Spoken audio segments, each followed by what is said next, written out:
Good afternoon, everybody. President Trump campaigned on the promise to secure our homeland and deport violent alien criminals from our communities. That is why the American people overwhelmingly reelected him back to this office, and it's why the American people defeated the Democrat Party in devastating fashion. Today, we have officially learned Democrat officials still refuse to accept the will of the American people. Maryland Democrat Senator Chris Van Hollen rushed to Dulles Airport this morning to fly to El Salvador, potentially using taxpayer dollars, to demand the release of deported, illegal, alien MS-13 terrorists. The Democrats and the media in this room have continually and wrongly labeled Kilmar Abrego Garcia as a Maryland father. There is no Maryland father. Let me reiterate. Kilmar Abrego Garcia is an illegal alien, MS-13 gang member and foreign terrorist who was deported back to his home country. And when Kilmar Abrego Garcia was originally arrested, he was wearing a sweatshirt with rolls of money covering the ears, mouth, and eyes of presidents on various currency denominations. This is a known MS-13 gang symbol of hear no evil, speak no evil, see no evil. Abrego Garcia was also arrested with two other well-known members of the vicious MS-13 gang. And two separate judges found that Abrego Garcia was a member of MS-13, and that finding has never been disputed. And just this morning, it was revealed through Maryland court documents that Abrego Garcia's wife petitioned for an order of protection against him for 2 instances of domestic violence in May of 2021. And here is the order right here. The court ordered that the respondent committed the following acts of abuse. Once in May of 2021, assault in any degree. And on May 4th of 2021, he punched and scratched his wife, ripped off her shirt, and grabbed and bruised her. This is from a court in Maryland. So not only are Democrats rushing to defend an illegal criminal foreign terrorist gang member, but also an apparent woman beater. To set all of that aside, the basic fact that he was illegally inside our country and had a lawful deportation order made him subject to removal back to his home country of El Salvador. And if he ever ends up back in the United States, he would immediately be deported again. Nothing will change the fact that Abrego Garcia will never be a Maryland father. He will never live in the United States of America again. And the United States Supreme Court ruled unanimously that the President of the United States and the Secretary of State could not be compelled to forcibly retrieve this citizen of El Salvador who is currently locked up in a maximum security prison in his home country due to his MS-13 membership. To remind the media and the Democrat Party, MS-13 are among the most vicious and dangerous individuals in this world. They pose a direct threat to the United States, El Salvador, and any other country who maintains basic law and order. MS-13 rapes innocent girls and women, runs sex trafficking operations, murders for sport, and terrorizes law-abiding people. That's why El Salvador President Bukele made it clear this week that he will not be releasing this MS-13 gang member from his prison. But that is not enough. All of that is not enough to stop the Democrat Party from their lies. The number one issue they are focused on right now is bringing back this illegal alien terrorist to America. But where are the Democrats applauding the fact that southern border crossings just hit a historic low? Where are the Democrats supporting our brave men and women of law enforcement who are putting their lives on the line every single day to arrest the violent illegal alien invaders that the previous administration allowed into our country? And where are the Democrats when innocent Americans are victimized by illegal criminals that Joe Biden let in? It's appalling and sad that Senator Van Hollen and the Democrats applauding his trip to El Salvador today are incapable of having any shred of common sense or empathy for their own constituents and our citizens. Nobody knows this more than the woman standing to my right, Patty Morin, whose beautiful daughter Rachel was brutally maimed and murdered at the hands of an illegal alien in August of 2023. Patty no longer has her daughter because of the failed Democrat Party's open border, and these are policies that President Trump is bringing an end to. Patty should not have to be here today, but she is, and we are grateful and we are honored for her willingness and her request to share her powerful story with the world. Thank you, Patty, for being here. Thank you. A lot of you don't know the whole story about Rachel and about the crime that was committed against her. Even us, her family, we didn't know all the details. They kept most of it close to their chest, the detectives, because they didn't want to do anything to hurt the case. They wanted to keep the integrity of the case, so they kept everything close.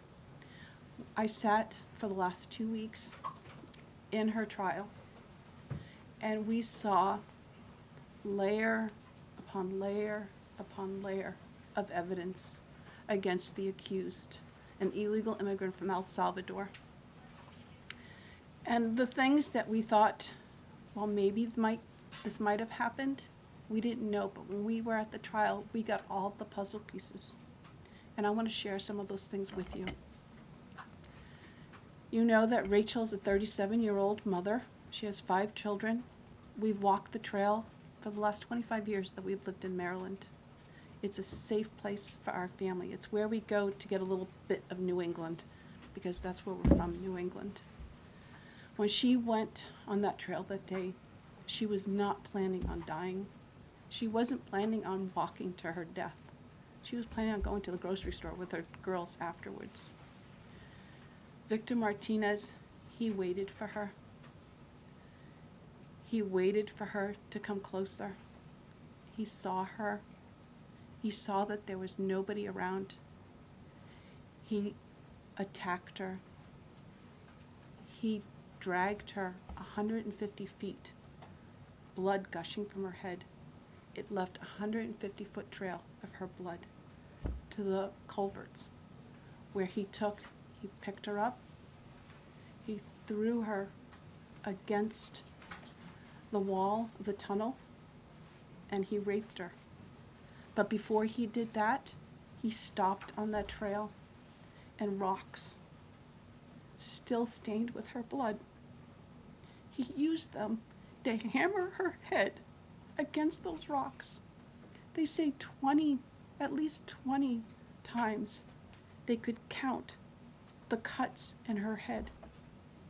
They said that when they did the autopsy, and I've seen the pictures, there's a 6-inch square in the back of her head where the skull is shattered the way that you would crush an eggshell in pieces. 3/4 of her brain hemorrhaged. Her right and left side of her face bashed in. Her beautiful face bashed in. Her head bashed in. Broken bones, fractures. He takes and he drags her some more. He drags her through the thorn bushes. She has all the scrapes and cuts on her body. There wasn't 1 inch of her body that didn't have some kind of injury, whether it's bruising, broken bones, contusions, the scratches. She had a fractured rib, fractured nose, fractured skull. And then he takes her into the tunnel, and he picks her up. He throws her against the wall. Blood is gushing from her head. Her hair is soaked in blood. And they showed us pictures of her body against the wall, outlined. The blood outlined her body. And you could see where the blood ran down around her as he was raping her.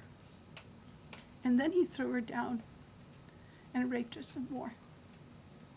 And then he strangled her because he didn't want her to be able to live to tell the story. They said that when they did the autopsy on her neck, that one of the things they do is they open up the neck and they look to see how far the injury is. And they went all the way down as far as an injury is possible, hemorrhaging in the muscles, because of how strong and violent the group was around her. These are the kind of people that have no compulsion. Like, to them, this is nothing. And when he was sitting in the courtroom, he actually looked like he thought he was going to be set free. There was no remorse on his face at all. This person took my daughter so violently and so gruesomely and so graphically that they sealed the pictures, because I don't want my granddaughters to see these pictures. These are the kind of criminals President Trump wants to remove from our country. These are the kind of criminals that we need to remove from our country. We are American citizens. Why should we allow people like this, violent criminals that have no conscience at all, to murder our mothers, our sisters, our daughters? I don't understand why there's even any kind of problem with this.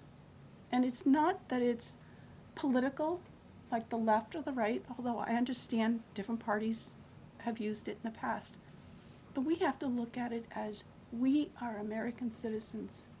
We need to protect our families, our borders, our children. I don't care about politics.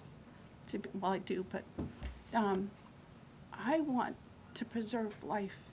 And that's the only reason why I have taken and spoken about Rachel all this time. If you're a mother here in the room, can you imagine standing there alive? You're alive, and someone comes and puts their hands into your chest and rips out your heart? That's what it feels like. It feels like a part of you is being ripped out of you. You can't even describe the pain. Just like you can't describe to your husband what it feels like to carry a baby in your womb, or to feel those first kicks, or to know just intuitively if it's a boy or a girl. It's only a thing that a mother knows. Why are we not protecting the American citizens? It's just common sense. Why are we not protecting our children? And to have a senator from Maryland who didn't even acknowledge or barely acknowledged my daughter and the brutal death that she endured, leaving her 5 children without a mother and now a grandbaby without a grandmother, so that he can use my taxpayer money to fly to El Salvador to bring back someone that's not even an American citizen. Why does that person have more right than I do, or my daughter, or my grandchildren? I don't understand this. Thank you. Thank you. Thank you. And I just want to say that